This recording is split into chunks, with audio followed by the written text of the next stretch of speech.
Good afternoon, everyone.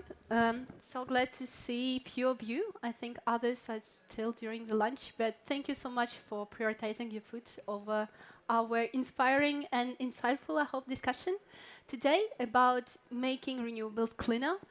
Let me present myself. My name is Alena. I dedicated my entire career to supporting the energy transition, and today I work as an investment principal at SWEN Impact Fund for Transition, which is the first European fund dedicated to renewable gases. So we invest in hydrogen and biogas projects.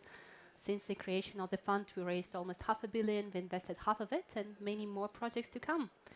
So let us start the session. Let the show begin. I already see the speakers here. Energy transition, urgent, we know. Actionable, we do. Energy transition implies many challenges here. However, there are solutions. There are four major levers we can act to go towards the two-degree scenario. First of all, of course, introducing renewable energies, which is one of the topics of our session today. Renewable energies represent only 18% today, 4% nuclear, 82% is still fossil fuel energies. And we need to go to drastic change there to switch from this fossil fuels-based economy towards a renewable energy economy. And this transition will come at cost and at challenges. However, we already start to do so. This is the first lever to respect our carbon budget of 900 gigatons by 2100. The second lever is, of course, energy efficiency. However, with the projected increase in the population and the GDP, it won't be enough, and the energy demand will increase by 16% by 2050, despite the progress and future progress we will make in the energy efficiency. So we need a third lever there, which is carbon storage and usage. So CCS and CCU, maybe you will come to the sessions dedicated to it during the day. Those technologies needed to be implemented at scale and worldwide.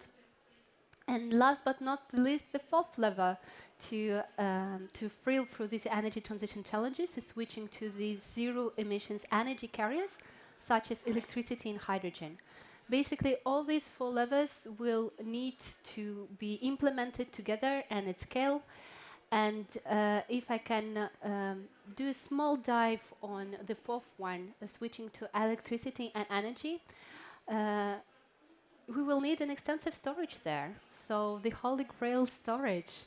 And with that, I'm very thrilled to welcome on stage three amazing speakers, which will help us to understand how energy storage can be done and can be introduced at scale here in France, in Europe, and globally. So please welcome, make a good round of applause for Aurélien, Marc, and Alexandre here with me on stage.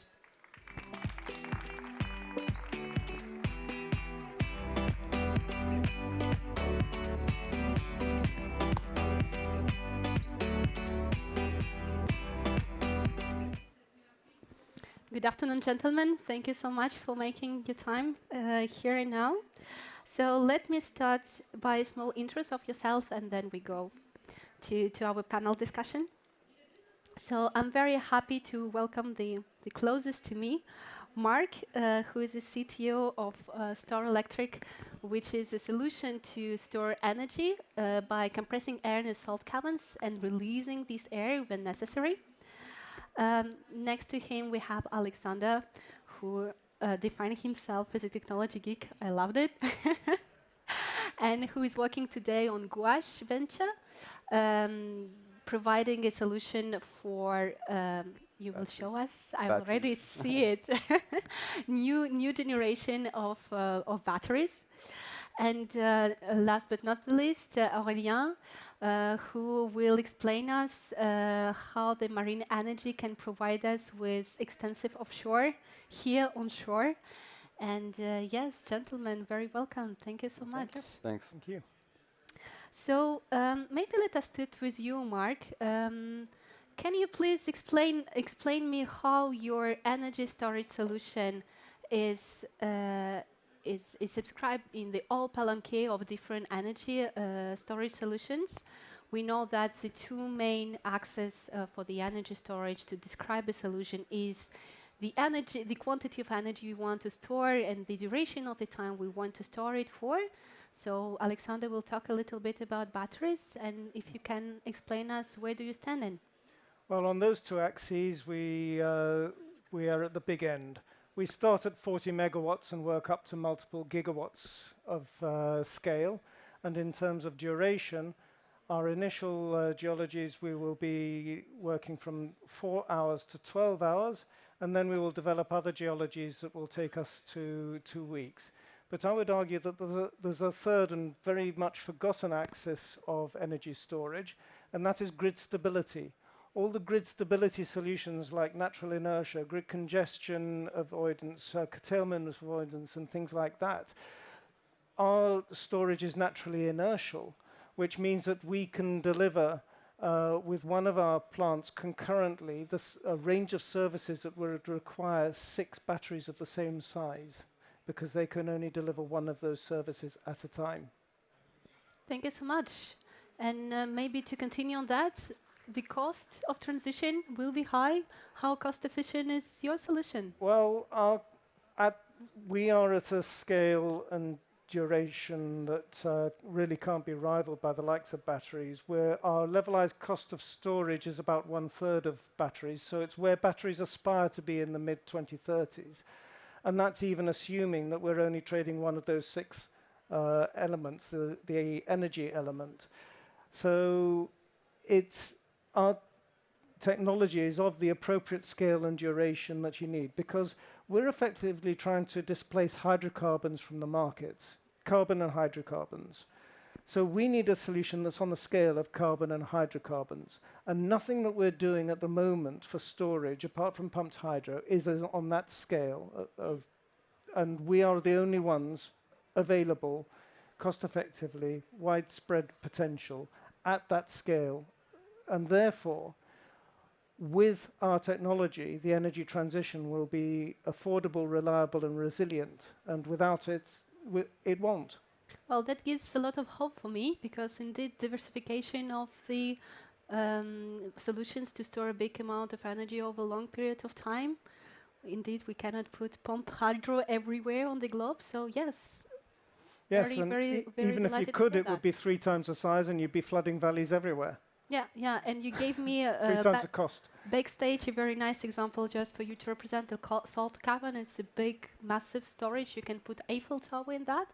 So a lot of compressed air and a lot of energy there. Thank you so Yes. much, Alexander. What is this? What did you bring? Your eco-friendly battery. Tell us more. Yeah. What is the most proud recent achievement you made with it? So we are proud to achieve batteries that are 3 times less impactful on the environment than traditional batteries. Basically, this is a classical battery made for micromobility. So when I say micromobility, it's e-bikes, e-scooters, mopped, all these applications. And about 3 years ago, we did the big studies on batteries that were normally going to the recycling centers. And what we discovered is that all these batteries are made of the same cells, the same lithium-ion cells, which is basically a standard. You have the same format for all of these applications. And these cells are normally soldered together. You have glue, you have wires everywhere. And when you have a problem with a battery, most of the time you have a problem with 1 or 2 of those cells. And we design a way to create batteries where you can exchange those cells between the batteries. So it opens a new field of reparation of the batteries and also of the recycling of the batteries. Yeah, that's a very hot topic. The recycling is not at scale as for now. The supply chains can be challenged in a way. So what is your approach and what is your action in this field?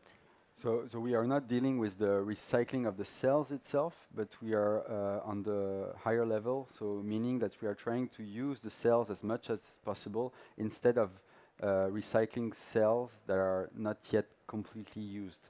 This is our mission. And to do this, what we do is that we provide batteries to our customers. And once those batteries have a problem, we can repair them, take away the cells that have a problem, replace them by other cells. And at the end of life, for example, for mobility, after you reach a certain capacity, you will want to change the battery. But you can still store some energy in those cells. So we take away easily with this design, we take away the cells easily out. And we use them in second life application like off-grid storage or applications like that. Thank you so much. Aurélien, you are passionate and engaged marine engineer, CTO of your company. Yes. You will bring a lot of available energy offshore to the shore. Tell me how. Yes, thanks for the introduction. Yes, at Farwind, we identified the fact that the second renewable energy source on this planet cannot be harvested nowadays because we don't have the technology to do that. And this renewable energy source is offshore wind, but far offshore, very far from the coast. Why can't we do that with floating wind turbines? Because it's too deep, too far, so the cost becomes tremendous. So to address this challenge, we are developing at Farwind a new technology that we call an energy ship. It's basically a sailing ship under which we have water turbines that produce electricity. And with our technology, we couple energy production and storage because we have to do it. It's not grid connected, so we need energy storage. And for that storage, we have several options. So we have a version of the ship which has batteries. And we are very seriously considering second life batteries for this application. And we also have a version of the ship in which we do hydrogen. We produce hydrogen. And so we have the ship which is empty that leaves the port. We go offshore, we charge the reservoir, the energy reservoir, and then we come back and we unload the energy. Okay. Well, you speak to my heart. Hydrogen is one of my favorite topics. Great. So indeed, for those who don't know, well, hydrogen is a very versatile energy carrier. You can store energy in form of hydrogen, reproduce energy from hydrogen, or use it directly, should it be in mobility, industry, creating synthetic fuels. So, yeah, and maybe you saw recently the policymakers has announced a big plan for hydrogen. Maybe we can talk also about the policy support, because as for now, the CO2 prices or other market available incentives are not that enough, if I can put it that way, to support the transition at the full scale. How do you see the place of policy support in your business? What are the timelines? What are the tools which are needed for you to thrive at scale? So I should say that so far we've been fortunate because we received significant support from the policymakers, and so we got grants and help from BPI France, the Région Pays de la Loire, several authorities, and now and also fortunately we have niche markets that we believe that we can start with, and for which we are commercial or almost commercial. So for these markets, the support that we need is that there are French islands in the Caribbean, and in these places, it's energy, so it's complicated. We have to go through, our technology needs to be written in the law that it can be used for the power of, for powering these islands. And this is a long process. So we've started talking with the authorities to get this process completed and to be able to deploy a demonstrator in a few years from now. Amazing. So subsidies for the first, and then you reach the cost competitiveness quite soon, and yeah, the star is the limit. It seems feasible for us, so that's the plan. Thank you, Aurélien. Mark, I know that with all your pedigree, you have an extensive experience in energy fields, and you're also advisor to the United Nations, the British government, and you name it. So I think we agree that the energy transition challenges and storage in particular subscribes in a holistic vision. So it's small puzzle of the entire picture. How do you promote this holistic vision at those governmental bodies, and what is needed to be done to accelerate? Yes, using that analogy of the jigsaw puzzle, all around the world, not just in Britain, governments are addressing one piece of the jigsaw puzzle at a time. And by doing one piece of the jigsaw puzzle at a time, you end up with a picture that doesn't join together. And then you try and make it join together, and it doesn't work, and it's too costly, too difficult to manage. The energy transition is essentially very, very simple. You're replacing power stations with renewables. So you're replacing dispatchable, which means on demand, variable on demand. You're replacing dispatchable and inertial. That's the momentum of large rotating machines gives a stability to the system. And you're placing those with intermittent and asynchronous. So wind, solar, interconnectors, batteries, they're all connected through DC links. None of them has inertia, natural inertia. So none of them can give the stability to the system. So therefore, in trying to add that stability back into the system, grids and governments around the world are looking at the symptoms of this instability and dealing with the symptoms one at a time instead of dealing with the cause. And by dealing with them one at a time, it makes it very difficult for comprehensive solutions to be implemented. So I'm talking with them consistently about the need for this comprehensive solution, a much simpler contracting framework that is much simpler for the grid control systems and control rooms to manage, because then they can manage, for example, if large-scale solar or wind is connected through large-scale, long-duration inertial storage to the grid, then they can consider the storage and the renewable generation together as though they were a power station and handle that in a very, very simple way, back to the very resilient and cheap grids that we had 10 or 15 years ago. Whereas nowadays, in Britain, we're paying this year £3.5 billion more for the non-energy costs of running a grid that is carrying less energy than 10 years ago. And that is £1.5 billion more than it was a year ago, which was £1 billion more than it was a year before that. It's going up exponentially, the cost of doing that. And the moment your renewable penetration hits 16% or thereabouts, your costs start rocketing. If you're dealing with it piece by piece, without large-scale, long-duration, and inertial storage. If you are integrating it all together and dealing with it as a holistic way, your costs will not rocket in that way. Well, thank you for highlighting this important idea of the cost escalation. And even if you say the transition is simple, there are a lot of complicated things, balancing the grid, integrating renewables. And you mentioned batteries, so batteries for sure will play an important role there. It is simple. It's like a doctor. If he's treating all the symptoms of a complicated pathology, he's treating dozens and dozens of different things. And the pills and potions and lotions that he's giving will react against each other in some ways, and he'll get all sorts of physiological problems in the patient. But if he actually treats the cause, he's only doing one treatment and he's solving all of the symptoms. So it really is simple. Well, the diagnosis is clear, but the treatment is still under construction, I would say. Alexandre, for the batteries, what will be the use cases? So Mark mentioned the importance of it. I can only sign for it too. You said the first use cases already ongoing or in progress, and what are your extension plans? Is there any plan there to do the balancing of the grid and helping integration of more renewables in the system? At our scale, we are not doing that yet. It's much bigger batteries than what we are operating. We are a very small startup. We are only about 20 people at the moment. Huh? Yet. We were 4 or 6 months ago. So if we follow the curve, it's good. But we are too small to go on the big markets of storage.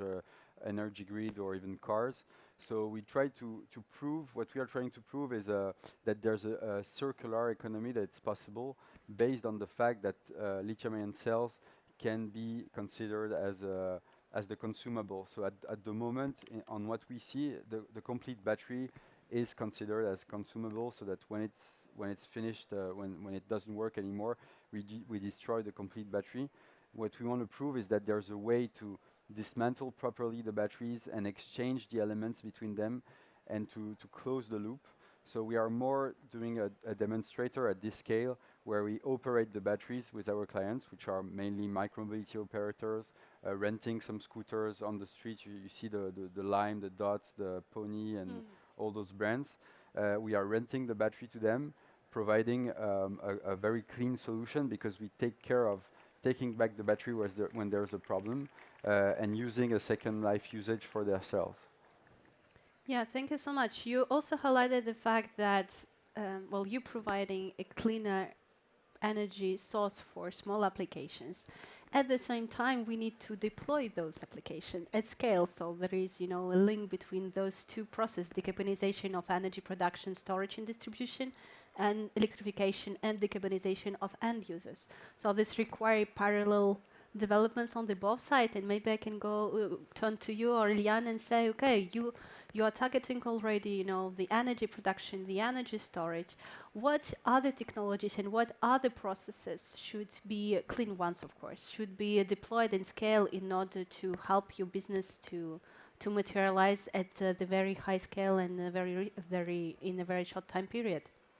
Well, our technology has a key advantage with respect to scalability, is that once the chip will be fully developed and ready and validated, it doesn't need authorization to be deployed. And this is a huge difference with conventional renewable energy converters.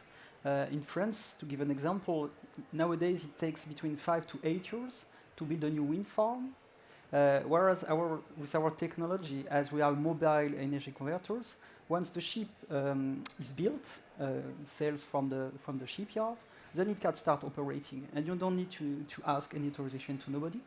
So that's also something that had been very important for me when I decided to start this company, is that this potential of scalability and to develop and to deploy very rapidly the technology, of course, once it will be ready. Thank you so much. Yeah, I see this common ground to scalability with what you said. There's, going exponential and growing your teams and use cases and storing energy, renewable energy at scale. I see the time running, and maybe, well, this is a general question for three of you. There are a lot of change makers in the room who made all their way from all across the globe, bringing this flame of fighting for the energy transition and climate change cause. What is your personal story you want to share with them? What is the message you want them to get out of this session? My message is that people aren't thinking big enough. I don't even think that Elon Musk is thinking big enough. He doesn't realize how much storage there is needed. Because the amount of storage that is needed is your total demand plus 10 or 15% for supply margin, minus your zero carbon generation. And that means in the UK today, assuming we get rid of, we swap out all our fossil fuels for renewables and keep nuclear as it is, we would need today 50 gigawatts of storage. In France, it would be rather less than that because of the nuclear. You'd probably need 20 to 30 gigawatts of storage. Multiply that over the world. The UK is 1% of the world's electricity consumption. Then you start increasing that with electricity helping with the decarbonization of other sectors. You need to think really big. And this scale of technology, it needs to be done now. It's long lead time products. So unless with any technology, including pumped hydro, including liquid air, and all the other large-scale, long-duration inertial storage, all long lead time items, rather like the wind farms in France. And unless you start now, you will not have enough by 2050 to achieve the energy transition. So it's got to be done now. It's got to be done at huge scale.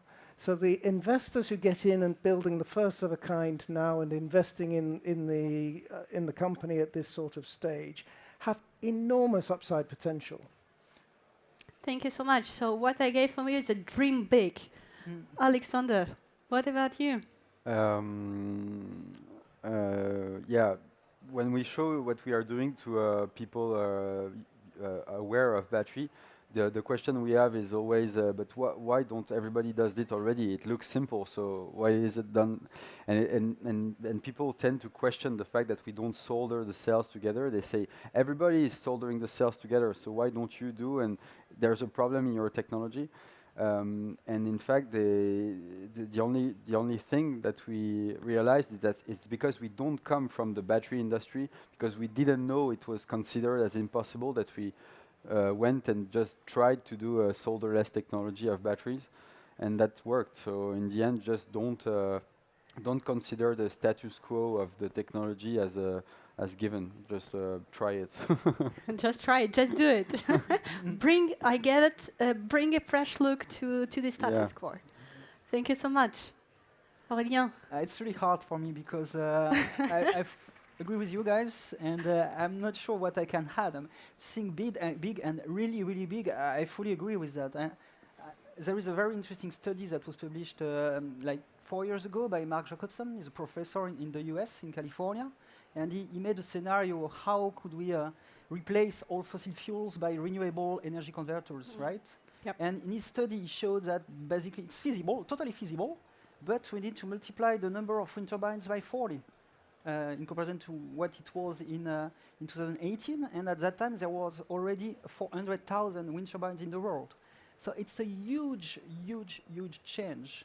And then it's feasible technically, but we really need to organize seriously to achieve this objective. So yeah, we really have to think very, very big. And like you said also, I was a researcher before creating Farwind, and what I found very striking in the research role is that it's very conservative. And I used to be a researcher that was trying things different. And I heard very frequently, it's impossible, it cannot work. And I've always asked, why? Can you tell me? And most of the time, the people they cannot explain why it's not possible. And actually, it's just because it's possible. So, like I said, and we started Farwind because we didn't know that it was not possible, and seems possible.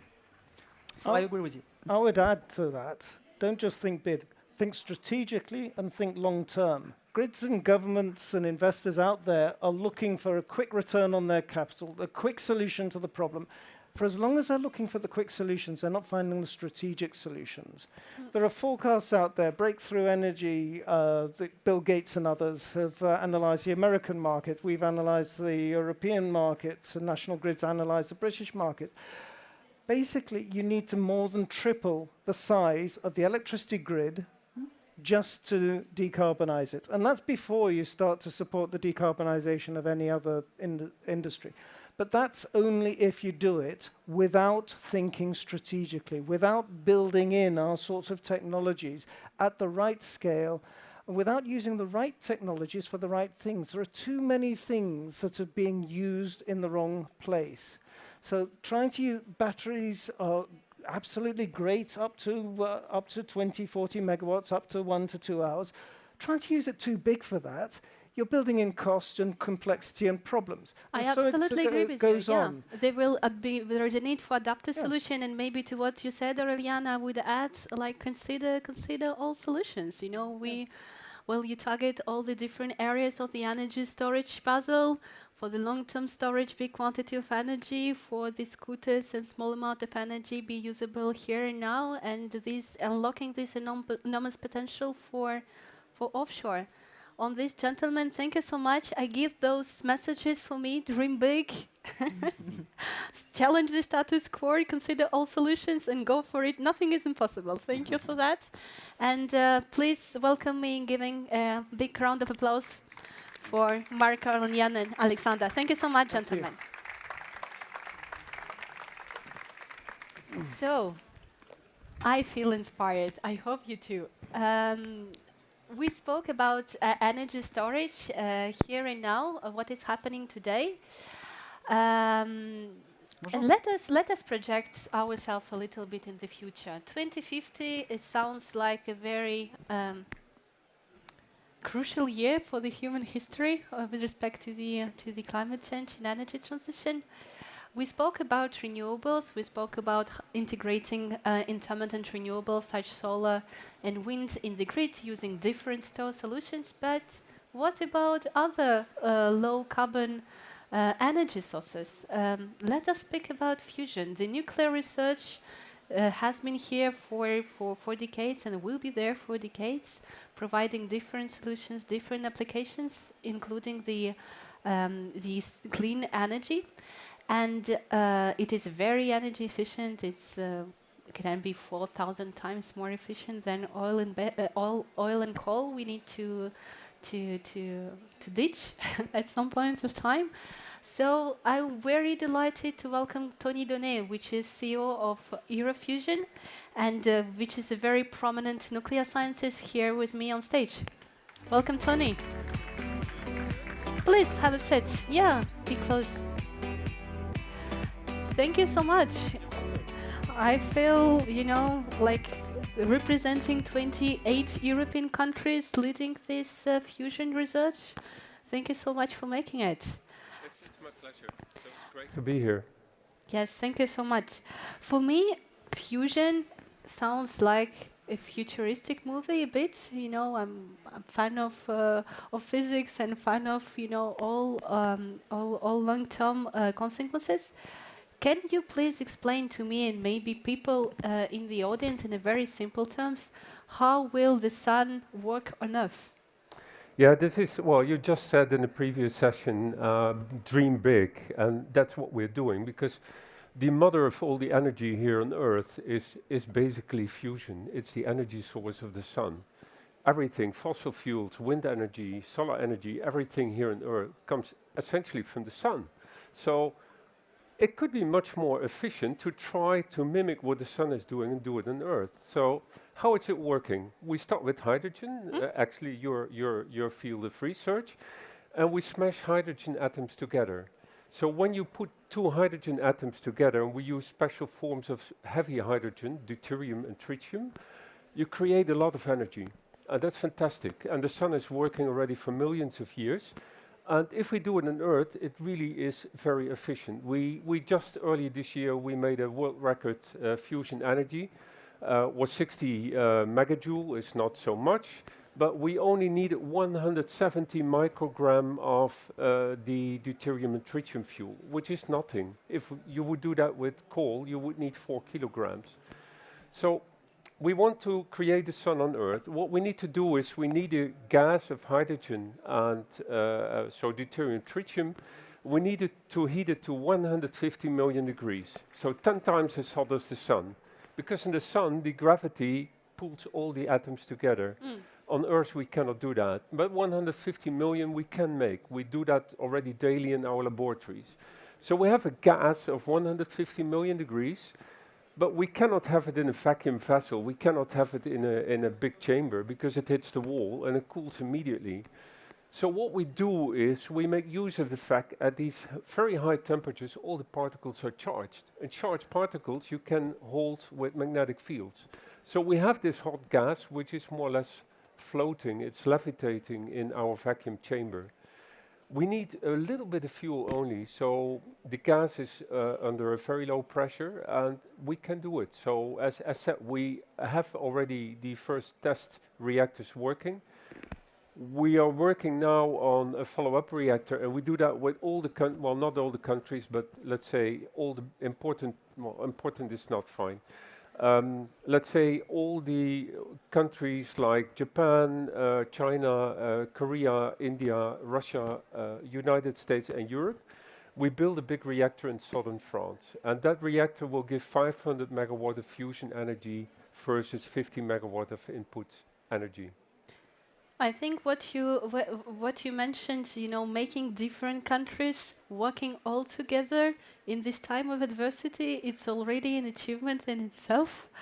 How do you and I have this impression, but maybe you can confirm that the scientific community is one of the rare communities where we preserve peace and cooperation despite any political tension.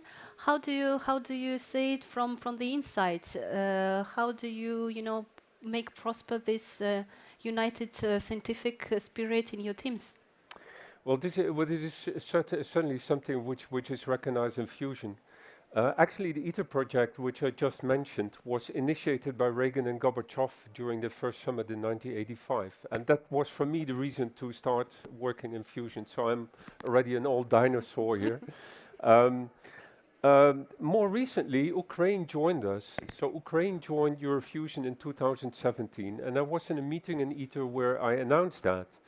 And then the head of the Russian delegation, he stood up and he said, Tony, I have to congratulate you, because we have been always working with our colleagues in the Ukraine together for many, many years, and then the Soviet Union collapsed, and there was not a formal way how we could collaborate with these people, and we are now doing that again via EUROfusion. So many of the scientists are collaborating still in a very good way together, and I think you often see that science tries to build bridges where politics is creating walls. We do the same with Brexit and England. England is formally not part of Euratom, but we're still working with England in the way we were doing before. Thank you so much, and please continue doing that. It's important. That's extremely, extremely important, especially in those times.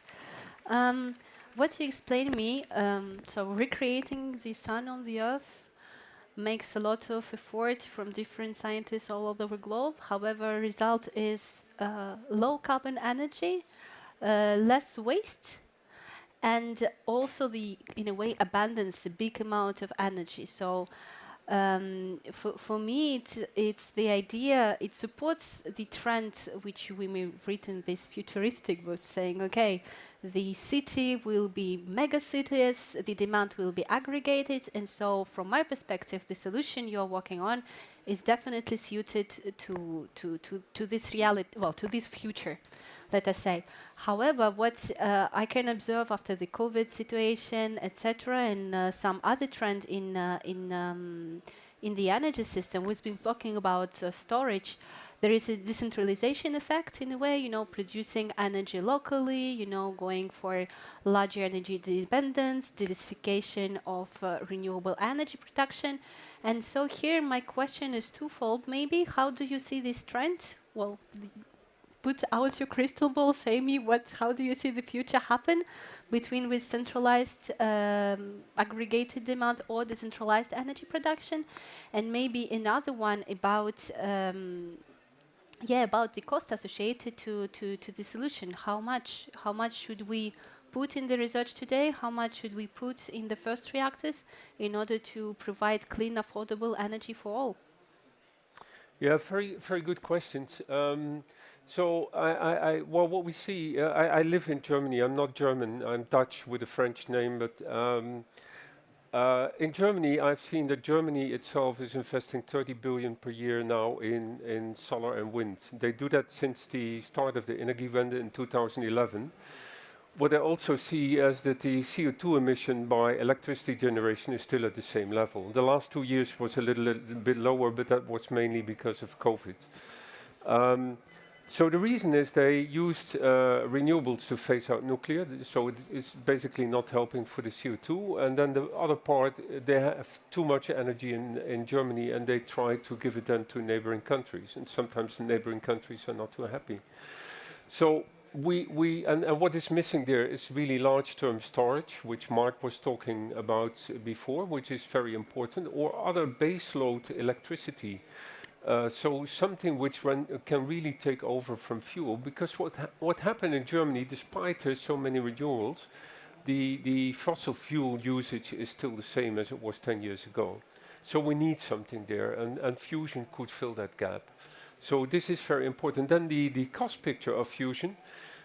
Well, it's difficult to predict what is in the fusion, but typically I would say a fusion plant would cost, the infrastructure will cost you in the order of 20 billion for a reactor, which should then operate for typically 40 years. But the fuel comes for free, so for a 2 gigawatt electric plant, I need only 500 kilograms of fuel, 200 kilograms of deuterium, 300 kilograms of lithium. 500 kilogram you can transport once a year in your, just in your person car. It should be an electric one, of course. You can bring it to the reactor. The fuel is not radioactive. The end product of fusion is helium, which is not radioactive. The only negative effect, in a sense, is that the reactor wall becomes radioactive, but since the wall is separated from the fuel process, we can use materials which lose their radioactivity relatively fast. Relatively fast is order 50 to 100 years. So after, say, 100 years, you can reuse the materials, so you're not stuck with materials which stay with us for 10,000s of years. And I think it's very important you highlight that radioactivity for an educated public can be a little bit frightening, and I think that is very important to do a lot of education, you know, explaining people how does it work, what are the risks, what about safety, what do we do? Who should do that? Who should be in charge of this educational policy? Well, we're doing that constantly. So we're speaking with politicians, we're speaking with the public, we are basically reaching out to schools, to teachers, and really speak about the safety, and also about the drawbacks. Because in my vision, any energy form, whether you take nuclear, you take fossils, you take wind or solar, there's always some negative aspects. And I think you only can get the public with you if you're totally honest and transparent. Really explain them, and at the end the public needs to make the choice. It's not me who is going to, let's say, choose the future energy source, but it's the public. They should be convinced that it's reliable, that it's safe, that you can have a reactor which is basically 500 meters from your door, and it's perfectly fine. It doesn't pollute, so well, it's a big building, but you can make some nice paintings on the wall, and that it looks attractive. So we have to work on that. Yeah, thank you so much. And I think also you mentioned during our discussion lately that, well, the policymakers should definitely take in charge of the educational about the safety in fusion, and also the consistency in financing. I think the vision which policymakers can give, you know, pursuing their CO2 and decarbonization plans, well, fusion definitely is a part of that.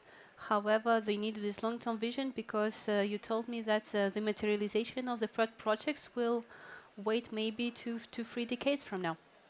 Yeah, well, one of the problems with fusion, it's always far away. So politicians, they're usually interested in a quick turnover. We heard that before, but typically politicians want to see a result within the term that they are active, which is typically 4 years, or maybe for a good politician 8 years, because he or she can be re-elected. So fusion is too long, and what you see is that the budget then is, usually not very high. So actually here in Europe, going from the Horizon 2020 to the Horizon Europe program, our budget was reduced by 30% to make money available for the COVID recovery fund. A good goal, but the result is that we now, well, either have to take much more risk in the research, or we need to do things more slow. And I think fusion needs to now slowly be treated as a man on the moon project. What we see is that countries like China, like the United States, they're gearing up. So in the White House, they have just 2 months ago launched a bold decadal vision for fusion, where they want to come to a reactor in 10 years. I think they're overly optimistic, but at least they now want to do what they did with the Manhattan project in the plan. I don't want to compare with the Manhattan project, but let's say the Man on the Moon project. And we can do that for fusion. So if Europe takes its act serious and really invest in it, we can make fusion working much faster. I don't think we can have a reactor in 10 years, but we certainly could have it within 20 years. And at the moment, with the present funding, we're talking about more 30 years. And so there's certainly things where we can accelerate. Yeah, I see your point. So I think we have now, I believe, a more clear picture of relatively long term to what will happen by 2050. Of course, you highlighted the importance of consistent policy action and support. However, as in any scientific research, like big scientific projects, you may have some offsprings. You have some short-term byproducts, or any side effects which can be already materialized and can attract some private financing to the project. Is there any applications or any projects like that you would like to share with us? Yeah, well, absolutely. There's many examples because we apply so many technologies that already some of these technologies are of interest for companies and for investors. Just two examples. In the mid-90s, we worked with in Germany together with a company on the superconducting magnets, which are now applied in ITER in southern France.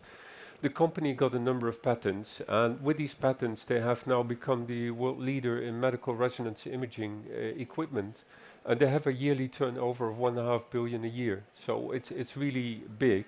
Another example where I was myself at the cradle was in the Netherlands. We tried to get industry into ITER. There was a company which is making very thin metallic plates with they try to put some pattern in it with explosive forming. So you can, with explosive forming, you can make forms you cannot make with hot or cold pressing, because the material becomes super viscous during the explosion. So I went to them and I said, well, can you do this with a stainless steel plate, 6 centimeters thick and 5 by 7 meters? And then they scratched their head and they said, well, we don't know. And what they did is they did a simulation. And 2 months later, they came back and they said, well, we can do it, but only plate of 2 by 2 meters. So they did a test, and the plate was within 0.1 millimeter exactly in the saddle shape we asked them to do. So we took them to some industrial exhibits, and the company, which at that time was 5 people, they are now 200 people, and they're making the cockpit of the A380 Airbus with the same technology. So actually, you could say the Airbus has some fusion technology in it, yeah.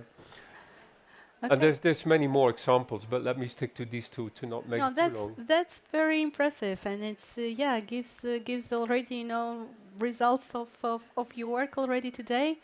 I know that working in long-term research can be frustrating to see the results because it's long, but it's very inspiring what you said, that already with with all these side effects in a way, you already can act today and now. I see the time running, and maybe my last question. Can you share, well, you're a very serious scientific person. However, I'm almost sure you have some funny story to share from your career. And maybe you can sum up with a message, for the people in the room, for the people who are working on very challenging solution. Some of them will materialize maybe next year, some of them by 2030, some of them even after 2050. So what do you want to bring them with after the session? Okay, very good. Well, funny story. Well, it's related to the fact that we had this world record earlier in the year. So we had almost 60 megajoules, so 11 megawatt roughly for slightly more than 5 seconds. And then the former director of the Princeton laboratory contacted me, and he said, well, Tony, do you know that back in 1988, at a conference in Dubrovnik, I made a bet with, at that time, the director of JET, that the first team which ever would get 10 megawatts for more than 2 seconds would get a free meal. So if the Princetonians would win, the French director of JET at that time would offer the American team a free meal. If the JET team would win, then the Europeans would be offered a Happy Meal. And of course, that sounds silly, but our team is 3 times bigger than the American team, so in cost it would be fair. And so we won. So and he was fair enough to bring up this bet, and he estimated it must be in the order of $10,000. So I started contacting McDonald's International how to arrange that, because our team is all over Europe. And then the war in Ukraine broke out, and I had a meeting with the 2 former directors, and I said, well, I really feel silly to eat, let's say, a Happy Meal all over Europe, and our colleagues in Ukraine are suffering. Can't we use this money in a better way? So we decided now to direct it to help Ukraine and for a fund to help Ukrainian scientists. So that was very good. That's a funny story, but then I think... Well, it's very generous, and it's very timely. I think it was very timely, and I think it was very good to do that. I think to end and for a message for the change maker, I think fusion can make the change. And for a long time, there's always the jokes, fusion is always 30 years away. But I think it's really a serious option. We have seen in our world record, which we saw, that the basis for the 500 megawatt in ITER will be there. ITER will work, and ITER will come in operation in a few years from now.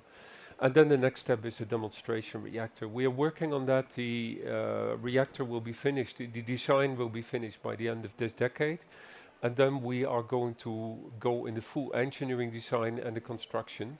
And so there's ample opportunities for companies to join, for investors to see if they're interested in some parts of the technology. So there's really many possibilities there.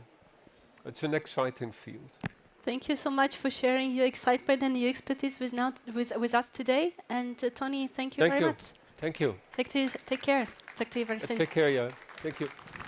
Yes, so with that... Oops. No, it's okay. No worries. With that, let us conclude. I hope you get a part of inspiration, a part of vision from Tony.